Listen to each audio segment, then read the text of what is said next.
Good morning, everyone, and welcome back. We've got a lot of stuff to talk about today. I did get it a little bit spoiled by the news that we've got, so we've got some things to talk about. But before we get into that, in case you missed it in yesterday's video, I did launch a Discord server, and there's already a pretty good group of people in there. They're pretty cool, having fun, chatting.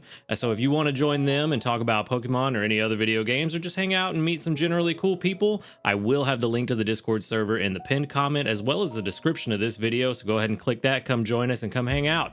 But that said, let's go ahead and move on and jump into things. We are going to start with a little bit of sneaky snacking, a little more than I expected. 6,040. Was not trying to get that much. We are also going to get a small dream cluster, and we're going to pick up 100 sleep points, which is good. I did not get very good sleep last night, so hopefully I at least got a decent amount of sleep. 8,714 is our total sleep points currently. And for our daily lottery, we're going to pick up a small handy candy. Very nice. I do like those. Those will come in very handy later on once we start really buckling down for getting ready for what's coming up. And let's go ahead and jump into this sleep report, see if I at least got slumbering. I did get to the point where we do have 8 spawns. Fed lunch and dinner, but dinner was just enough to get us to the 8 spawn strength that we need. Definitely not slumbering. 15% dozing, 61% snoozing, and 24% slumbering. So that is not good. That is dozing type, yeah. Yeah, dozing. There are some things on dozing that we could catch that would be kind of worth it, but the main thing that I really want is not going to show up. So that means no Totodile today, unfortunately. A couple of 3-star sleeps, though. Very interesting. Maybe those will be something new, at least. At least we can be working towards the next Sleep Dex goal, because I have a feeling around the 1-year anniversary, we're probably going to see some new Sleep Dex goals. Just a hunch that I have, but we'll see if that actually pans out. For now, we do have the Atop Belly Psyduck. What else do we have besides the game running very slow? A lot of monkeys. A lot of monkeys. Okay. So we've got a Krogunk, a Bellsprout, an Ekans, a Caterpie, a Psyduck, 2 Mankeys, and a Primeape.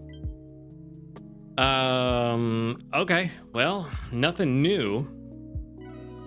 I don't really know if there's anything that I'm super concerned about catching right now out of that group. Bellsprout may be a good idea. I do have a really good Psyduck already. I could use a better Bellsprout. So maybe that's what I'm going to go for. Let's see. Where are you? There you are.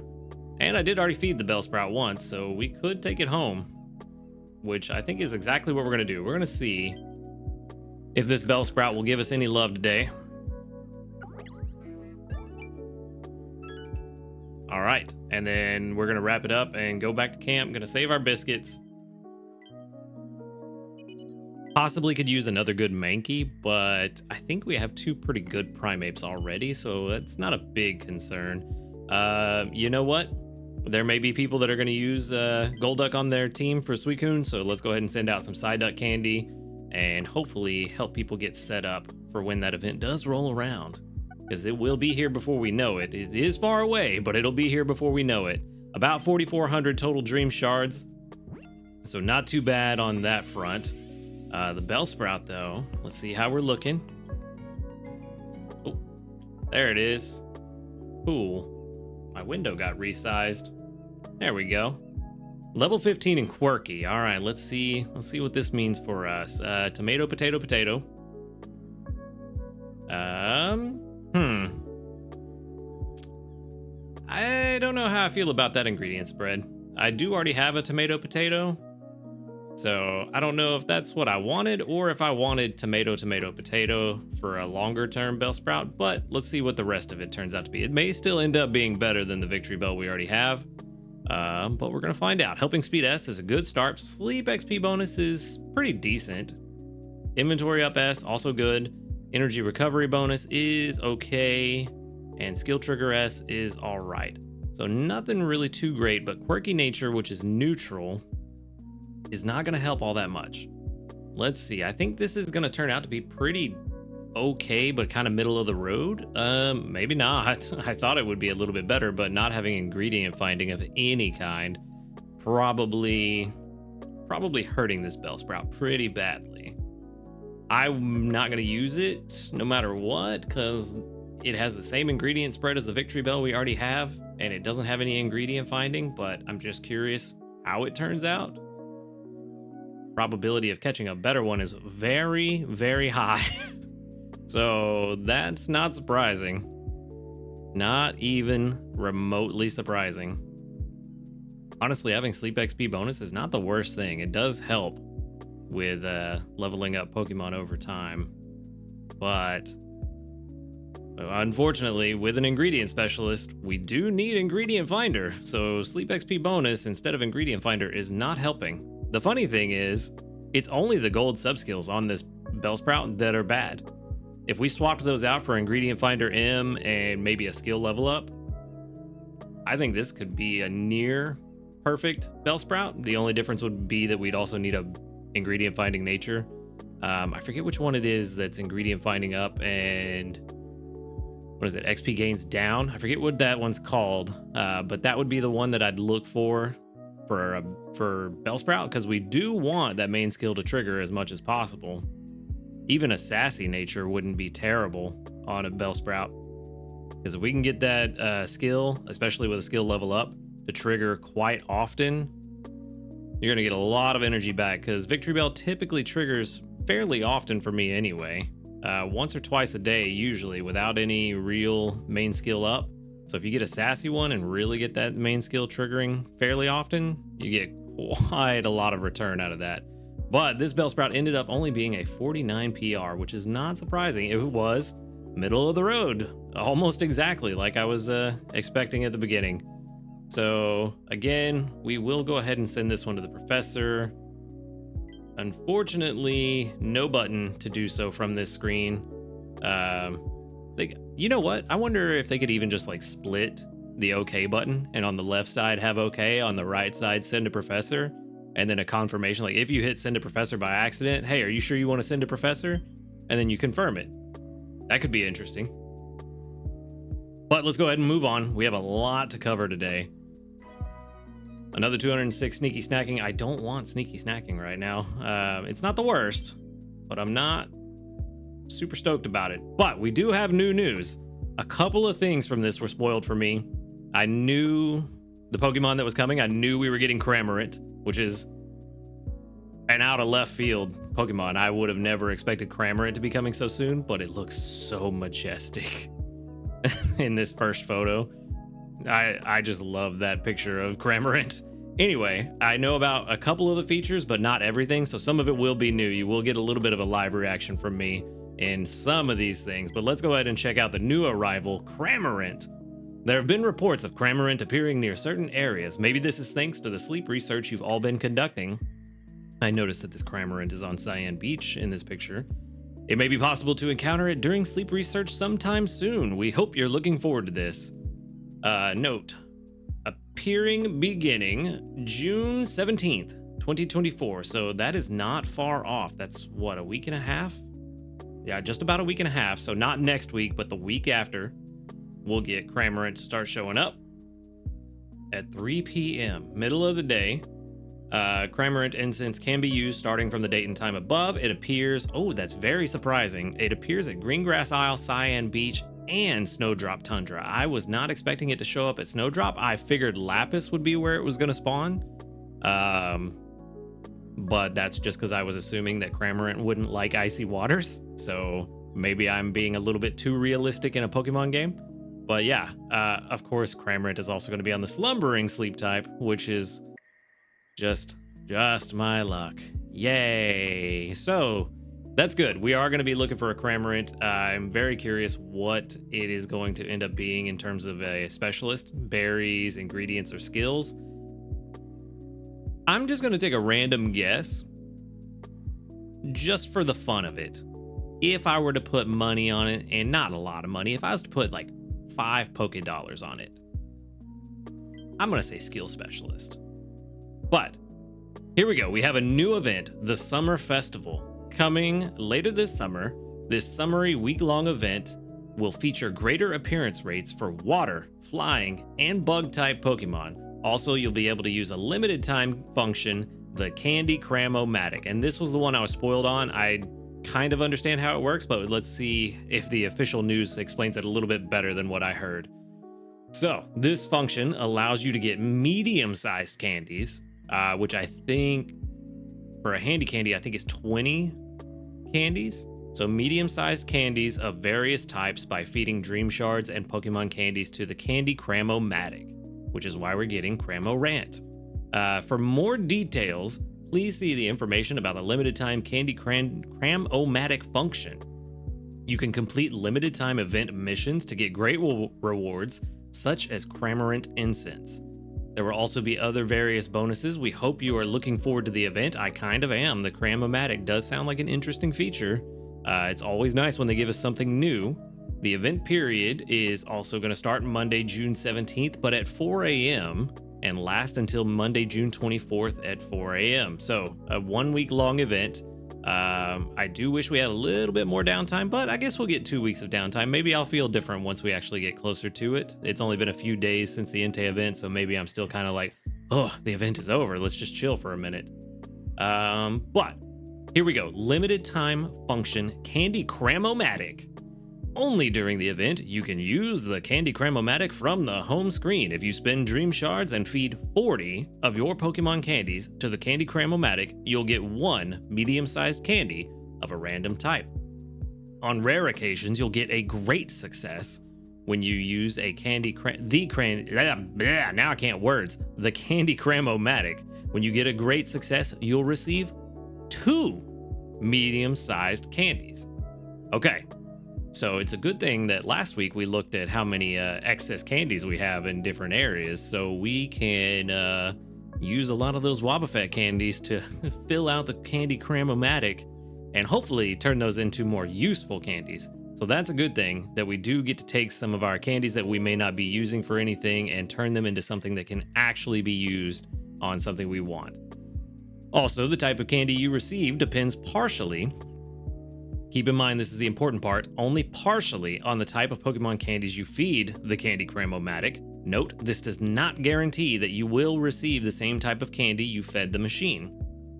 So, for example, if you feed the Candy Cram-O-Matic 40 Bulbasaur candies, which are grass-type candies, the candy that comes out is slightly more likely to be grass-type Candy M. Not guaranteed, just slightly more likely. How much is slightly? Who knows? Very vague term. Could be 10%, could be 30%. We don't know for sure. Another example, feed it 30 Bulbasaur candies and 10 Pikachu candies. The candy that comes out is slightly more likely to be grass-type candy and very slightly more likely to be electric-type candy. Again, what does very slightly mean? We don't know. We're gonna have to figure that out. Notes, this function can be used up to 4 times per day, so you can't use it endlessly. It's only 4 times a day, and each time this function is used, it will consume more Dream Shards than the previous time. The number of times you can use the Candy Cram-O-Matic and the number of Dream Shards it consumes will reset each day. Good. That was my question, was if it was going to keep stacking up the cost of Dream Shards over the course of the week, or if it reset every day. It does reset, so that's fantastic. A function that allows you to see the number of Pokemon candies you have in your bag is included in the version 1.7.2 update, which we already have, and that's what we looked at last week when we were looking at how many candies we have in the top 3 and top 5. You can use this function by selecting Menu, Bag, and Pokemon Candies. Bonuses. This is the fun stuff. The following effects will trigger, if I don't scroll too far, in the applicable areas during the event. Applicable areas is the question. Where are we going to go? Dishes will be set to curries and stews, so it will be a curry event. We know how that's going to go. Final strength gains from dishes will be multiplied by 1.5. Nice. They will be multiplied by 1.5, so you always get 1.5 extra, so it's a good time to level up some curries and stews if you want to do that. Also, it may be a good time to really try to push for that next tier of dish and try to make it as much as you possibly can to get a head start on it and get through those early levels. So it will be multiplied by 1.5 or 3 for an extra tasty. They did still word it a little bit in a way that I don't like. I don't like how this isn't very clear. What they're saying is that it won't be multiplied by 1.5 normally, and then if you get extra tasty, it will then also be multiplied by 3. I fell victim to this last time. I'm sure a lot of you remember. What it's saying is that it will be multiplied by 1.5, so if the dish would normally be 10,000, you'll instead get 15,000, and then if you get extra tasty, it will double to 30,000, which is effectively a times 3 over the base 10,000 that it would have been. So it's a little bit unclear, a little bit murky, at least for me. I'm assuming if I didn't understand it, maybe there's somebody else out there that didn't understand it as well. So just to make that clear, that's what it is. And then 4.5 times for extra tasty dishes on Sunday. So that 10,000 will then be 4,500 or 45,000 on Sunday. All right, so more bonuses. A few Pokemon of different sleep types will appear. So of course we always have the pseudo balanced sleep for events. That makes sense. And you may meet certain shiny Pokemon. So sounds like potentially, I mean, they didn't outright say it, but to me that says that the shiny rates have been increased. Maybe it's only for a certain group, and they'll get into that a little bit later. Pokemon that are easier to encounter during the event with a greater appearance rate, water types. So we got Squirtle, Wartortle, Blastoise, Psyduck, Golduck, Slowpoke, Slowbro, Vaporeon, Totodile, Croconaw, Feraligatr, and Slowking. I believe that's all the water types in the game. For flying types, Doduo, Dodrio, Delibird, Swablu, and Cramorant. So Cramorant is going to be a flying type for Pokemon Sleep purposes. I believe in the mainline games it's flying water type, but I am not super familiar with Cramorant, so I could be wrong, but it will be a flying type for Pokemon Sleep purposes. Bug types, Caterpie, Metapod, Butterfree, Pinsir, and Heracross. This is a good time to hunt Pinsir and Heracross for those of you who, like me, need better ones. So maybe take that into account when you decide on what island you want to go to. Note these Pokemon's greater appearance rates apply to the separate areas where each Pokemon appears. So for Greengrass Isle, I believe that is all of them save for, there's one of the water types that doesn't spawn at Greengrass, I think. Golduck. Yeah, Golduck does not spawn at Greengrass, but Psyduck does. And honestly, you want to catch a Psyduck and not a Golduck anyway. So not really that big a deal. The flying types, they do all spawn on Greengrass. And the bug types also all spawn on Greengrass, so if you just want access to everything outside of Golduck, Greengrass is the way to go. But if you're wanting to be a little bit more specific, there are other places to go. For Cyan Beach, you have access to all of the water types for the event. Squirtle, Wartortle, Blastoise, Psyduck, Golduck, Slowpoke, Slowbro, Vaporeon, Totodile, Croconaw, Feraligatr, and Slowking. Sorry, Vaporeon wasn't on the list. Yeah, Vaporeon is on the list for Greengrass. Good. When I said it, I didn't remember it on Greengrass, but it is there. Flying types, interesting. I could have sworn I'd found Doduo on Cyan Beach before, but maybe not. So for Cyan Beach, Cramorant is the only flying type that will have a greater appearance rate because it is the only one that spawns there apparently. For bug types, Caterpie, Pinsir, and Heracross. So if you need Pinsir and Heracross, Cyan Beach may also be a place for you to go look.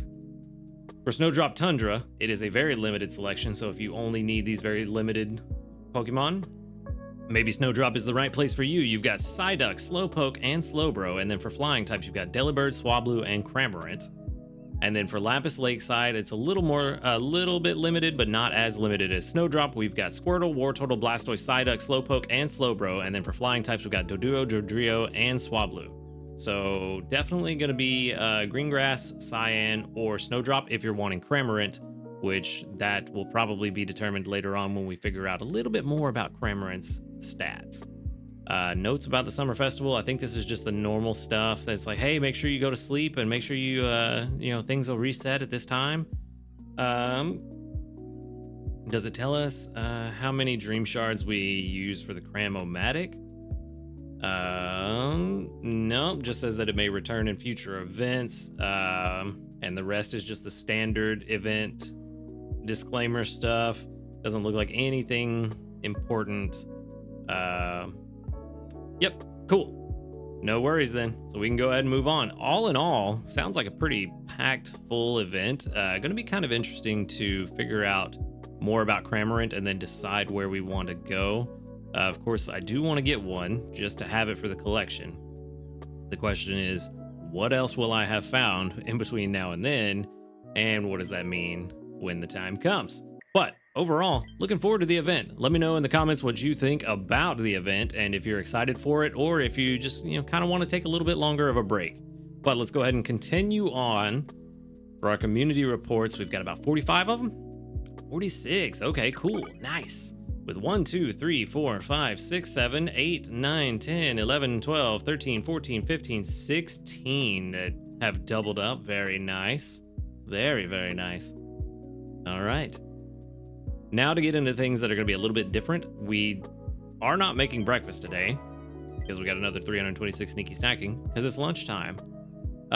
So this is the team. You know what? Let me just make it a little easier to see rather than trying to scroll all around. This is the team that I went to sleep with last night. This is the team that got all of the XP gains. I did have the Eevee on here because a couple of people in the comments were telling me that Vaporeon was actually very good and I should try it out. So I figured, let me go ahead and throw Eevee on the team that I was thinking about being a Vaporeon. But I did have other people telling me, maybe don't evolve that one to Vaporeon. Vaporeon's good, but maybe that Eevee isn't good. But I did also throw this Eevee on the team. I meant to do a long press. I am a silly goose. Let's go back. Long press. I did throw this Eevee on the team because it does have a pretty high rating. It's not the best Eevee that I could have found, but with a couple of sub-skill seeds, it could be very, very good. It's got a sassy nature. With 88, the fact that it says percent, I've stopped putting percent on my Pokemon when I rate them and name them. So the fact that it says percent means I have not rated this in a while.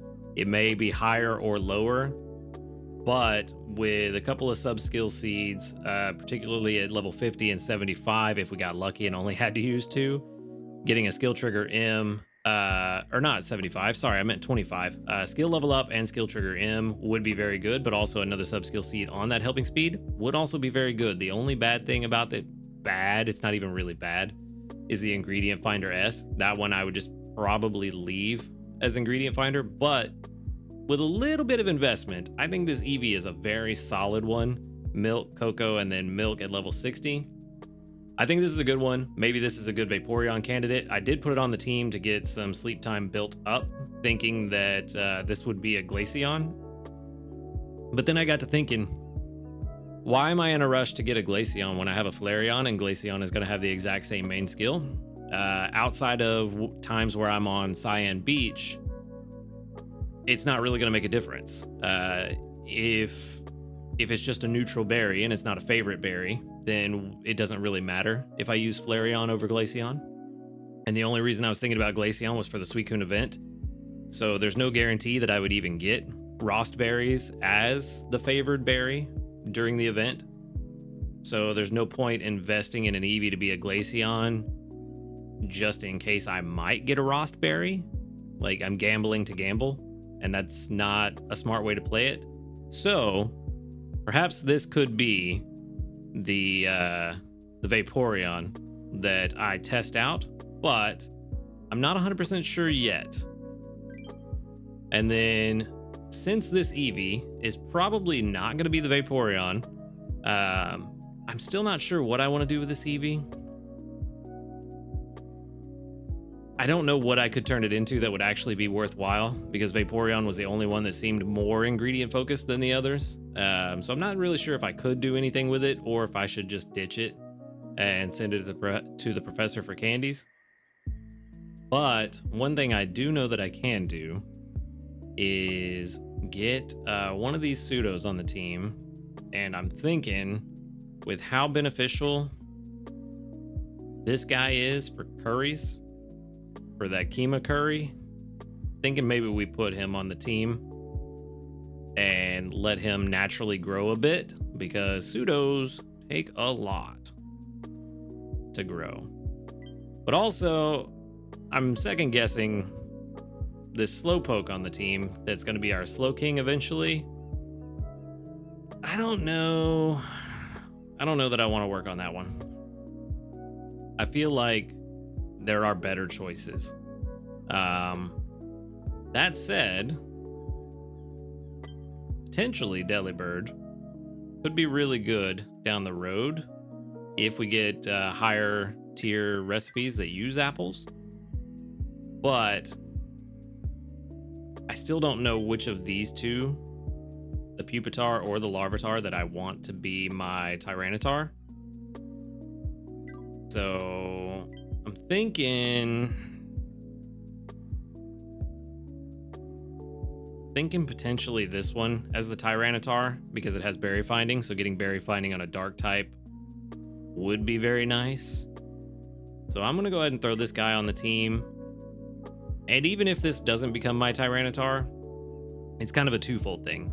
Even if it doesn't become my Tyranitar, it does give him a little more XP to bring it more in line and closer together with the Pupitar. So at the end of the day, maybe I can have them at a more similar level. And also maybe earn a little bit of candies along the way if he'll collect some, because 243 is not a lot for a pseudo legendary. So why is the game lagging? Is the game lagging, or am I just not pressing buttons? There it goes. Okay, so one thing I do want to do, we've swapped the team out. We're going to switch. We're going to hit. You know what? Let me explain what I'm doing a little bit better. Let me explain what I'm doing a little bit more intricately. Before I do something that I'm probably going to regret here in a minute, let's, we've already swapped those two out. So let's go to Blastoise. Did not get what I wanted. I was hoping for an ingredient magnet. How about you? No. Okay, we're not going to collect from Celio. Only a few berries there, so we're going to collect all of that from Blastoise just to stock it up. Nope, nothing there. And then we're not going to collect from anybody. What we are going to do to minimize the amount of strength that we gain over this week is what I'm doing every few hours. Swap the team, hit use this team, and then back out, because if you don't know, fun fact, the team changes do not actually take effect until you go back to this main screen here. I did test it yesterday and it did not work. So you can see now everybody's inventory has been cleared. No one has anything for me to collect. Of course, Blastoise doesn't because I did collect everything anyway. And then we swap back, use this team. And then now when we go back,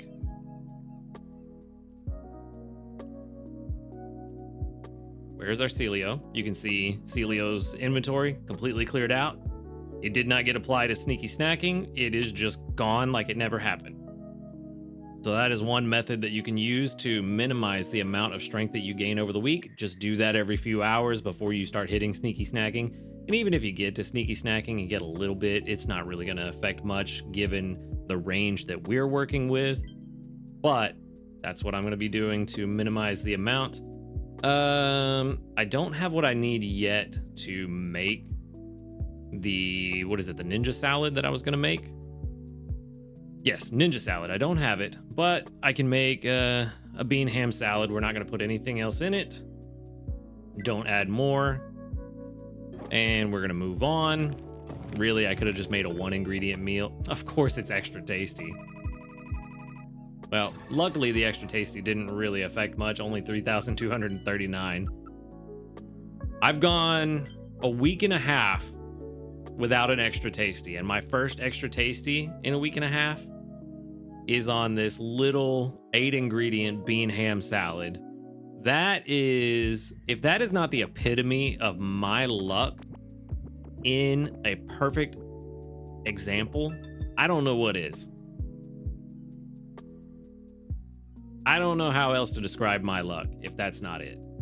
Anyway, that's how you minimize the amount of strength that you get if you want to do so for a specific Pokemon that you're hunting, like I am.